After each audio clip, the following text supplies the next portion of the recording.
بارگاہ رسالت میں آپ کو اس قدر بلند مرتبہ حاصل تھا کہ 75 مرتبہ بیداری میں سرکار مدینہ صلی اللہ علیہ وآلہ وسلم کی زیارت سے مشرف ہوئے۔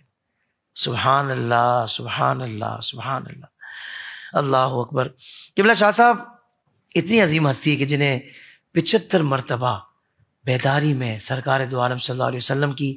زیارت نصیب ہوئی، ان کے تعارف سے متعلق آپ کیا فرمائیں گے؟ ساتھ ہی نام، القاب، نسب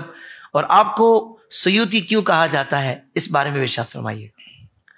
افسر جی بہت شکریہ آپ کا۔ حافظ جلال الدین سیوطی رحمۃ اللہ تعالی علیہ، آپ کا اصل نام جو والدین نے رکھا وہ عبد الرحمن ہے، واہ، اور آپ کا ایک لقب جلال الدین،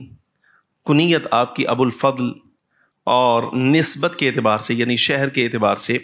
آپ اپنے نام کے ساتھ آپ سیوطی لکھتے ہیں، سیوطی یا اسیوطی الف کے ساتھ، لیکن الف کے بغیر زیادہ معروف بھی ہے اور یہی منقول ہے اور یہی عام دنیا میں معروف مشہور بھی ہے۔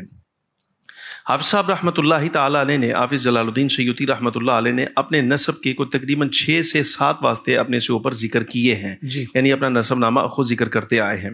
اور ان کا جو یہ خاص وصف آپ نے ذکر کیا کہ حضور پرنور سید العالمین صلی اللہ علیہ وسلم کی زیارت بیداری کے عالم میں، خواب میں نہیں، بیداری کے عالم میں، جاگتے عالم میں تقریباً کوئی 75 مرتبہ آپ نے کی۔ اس سے زیادہ کا عدد بھی ملتا ہے، کم بھی ملتا ہے، لیکن ناظرین کے لیے یہ جو کتب تاریخ کا اختلاف ہوتا ہے نا، تو اس کو آپ نے یہ نہیں سمجھنا کہ شاید یہ اضطراب ہے، یہ اضطراب نہیں ہوتا۔ مثال کے طور پہ اگر 30 کا قول مل جائے تو جب تک 30 ہوئی تھی اس وقت تک 30 کا قول آیا، جب 50 ہوئی ہے تو پھر 50 کا قول آیا ہے، جب 75 ہوئی ہے تو پھر 75 کا قول آیا ہے۔ یہ اس طرح علی ھذا القیاس، یہ جو تاریخی اقوال ہوتے ہیں نا، ان میں تطبیق ہوتی ہے۔ اب سب میں یہ سمجھتا ہوں کہ آپ کو جو انعام نبی پاک صلی اللہ علیہ وسلم کی خدمت عالی سے ملا ہے نا، یہ شاید پیچھے کوئی بہت بڑا ان کا عمل ہے اپنا ذاتی، میں اس کا بھی اظہار کر دیتا ہوں۔ ان کا عمل ذاتی ہے جس کی وجہ سے بارگاہ نبی صلی اللہ علیہ وسلم سے ان پر اتنی کرم نوازی ہوئی، اور میرے نزدیک شاید یہ وہ خدمت ہے جو حضور پرنور سید العالمین صلی اللہ علیہ وسلم کے والدین کریمین کے ایمان کے بارے میں انہوں نے کی ہے۔ یہ جو 6 رسائل حافظ جلال سیوطی رحمۃ اللہ تعالی علیہ نے فخر عالم صلی اللہ علیہ وسلم کے والدین کے بارے میں لکھ کر کہ وہ مومن ہیں، موحد ہیں اور آخرت میں اہل نجات میں سے ہیں، یہ جو خدمت سر انجام دی ہے، فخر عالم صلی اللہ علیہ وسلم نے رضامندی کے طور پر ان کے لیے انعام فرمایا کہ جاگتے عالم میں 75 مرتبہ اپنا دیدار اور زیارت آپ کو عطا فرمایا ہے۔ اب صاحب جی ایک جملہ اور یہاں عرض کروں گا، علامہ یوسف بن اسماعیل نبہانی رحمۃ اللہ تعالی علیہ نے اس کو لکھا۔ ایک بندہ حافظ جلال کی خدمت میں حاضر ہوا اور عرض کرتا ہے کہ آپ بادشاہوں کے ساتھ آپ کی اچھی ملاقات ہے اور وہ آپ کا اکرام کرتے ہیں، آپ کا احترام کرتے ہیں، اگر آپ مہربانی کریں کہ فلاں جو اس وقت کا ہمارا بادشاہ ہے اس کی خدمت میں جب آپ جائیں اس سے ملاقات کے لیے، تو آپ کا تو کوئی مسئلہ نہیں ہے اگر میرے بارے میں نام لے کر تھوڑا سا اظہار کر دیں کہ مجھے کوئی نوکری مل جائے، کوئی ڈیوٹی میری لگ جائے، کوئی وظیفہ میرا مقرر ہو جائے،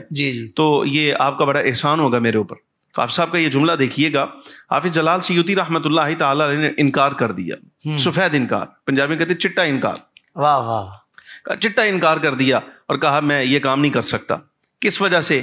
اور یہ جملہ یہ آپ کا مخطوطہ تھا جو علامہ یوسف بن اسماعیل نبہانی رحمۃ اللہ علیہ جس کا حوالہ پیش کر رہے ہیں۔ آپ فرماتے ہیں میں وہ آدمی ہوں جس کو نبی پاک صلی اللہ علیہ وبارک وسلم کی خدمت سے یہ شرف حاصل ہے کہ 75 مرتبہ مجھے زیارت ہوئی ہے سرور عالم صلی اللہ علیہ وسلم کی، اور جب کسی حدیث کی تصدیق کے بارے میں اڑ جاتا ہوں، یعنی جہاں آ کے علم جواب دے جاتا ہے، یعنی جو تحقیقات ہیں، علم جرح و تعدیل کے جو اصول، قوانین، قواعد ہیں، جب وہ سارے اپلائی کرنے کے بعد وہ مسئلہ میرے لیے حل نہ ہو کہ اس کا کیا حکم لگانا ہے، فرماتے تو بارگاہ نبی سے براہ راست عرض کرتا ہوں حضور آپ کا فرمان ہے کہ نہیں؟ اللہ، اگر آپ کا فرمان ہے تو حدیث کی فہرست میں لکھ دیتا ہوں، نہیں ہے تو حضور حکم فرمائیے، پھر نہیں لکھتے۔ فرماتے ہیں مجھے ڈر ہے اس بات کا کہ میں بادشاہوں کے دربار میں تمہارے لیے جا کر اور وہاں سفارش کروں تو کہیں بارگاہ نبی صلی اللہ علیہ وبارک وسلم سے میری یہ نعمت ختم نہ کر دی جائے، وہ کہا جائے تو ہمارے دربار کا خادم ہو کر دنیاوی بادشاہوں کے درباروں میں سفارشوں کے لیے جاتا ہے۔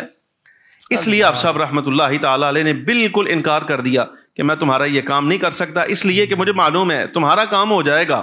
لیکن میرا جو انعام پیچھے بارگاہ نبی صلی اللہ علیہ وسلم سے مجھے وصول ہو رہا ہے اس پر روک لگ جائے گی، اب وہ دوبارہ مجھے میسر نہیں آئے گا۔ واہ واہ واہ واہ، سبحان اللہ۔ یہ تو اعلیٰ حضرت کے اس شعر کے بھی مصداق نظر آ رہے ہیں کہ کروں مدح اہل دوبل رضا،